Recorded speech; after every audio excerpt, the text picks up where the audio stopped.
പ്രിയപ്പെട്ട അപ്പച്ചന്മാരെ, അമ്മച്ചിമാരെ, സഹോദരങ്ങളെ, കുഞ്ഞുമക്കളെ, 1900 കാലിഫോർണിയയിലെ ലോസ് ആഞ്ചലസിൽ സ്വാമി വിവേകാനന്ദൻ യേശുവിനെ കുറിച്ച് ഒരു പ്രഭാഷണം നടത്തി. അദ്ദേഹം പറയുന്നു, ഈ ലോക ജീവിതമല്ല, അതിലും ഉപരിയായി ഒന്ന് എന്നതായിരുന്നു യേശുവിൻ്റെ മുദ്രാവാക്യം.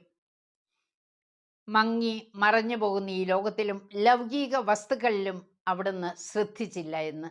പ്രിയപ്പെട്ടവരെ, ജ്ഞാനത്തിൻ്റെ പുസ്തകം 2-ാം അധ്യായം 5-ാം തിരുവചനം, നമുക്ക് നിശ്ചയിക്കപ്പെട്ടിരിക്കുന്ന കാലം നിഴൽ പോലെ കടന്നു പോകുന്നു, മരണത്തിൽ നിന്ന് തിരിച്ചു വരവില്ല, അത് മുദ്രയിട്ട് ഉറപ്പിച്ചതാണ്, ആരും തിരിച്ചു വരികയുമില്ല.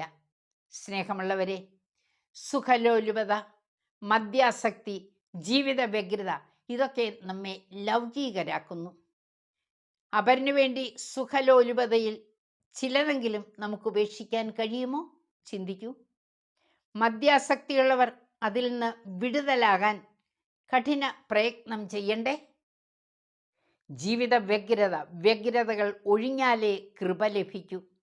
അതുകൊണ്ട് കുറച്ച് സമയം ദൈവത്തിനു വേണ്ടിയും പ്രാർത്ഥനയിലും ചെലവഴിക്കാൻ പാടില്ലേ? അസ്വരം ശ്രവിക്കാൻ ഏതാനും നിമിഷങ്ങൾ ഏകാന്തതയിൽ ഇരിക്കണ്ടേ? പ്രിയപ്പെട്ടവരെ, നമുക്ക് ഒരുങ്ങാം. നമ്മെ തന്നെ ദൈവസന്നിധിയിൽ സ്വീകാര്യരാക്കുവാൻ നമുക്ക് പരിശ്രമിക്കാം. ദൈവത്തിൻ്റെ കൃപാവരം യാചിച്ചുകൊണ്ട് നമുക്ക് ദൈവത്തോടൊത്ത് നമ്മുടെ ജീവിതയാത്ര തുടരാം.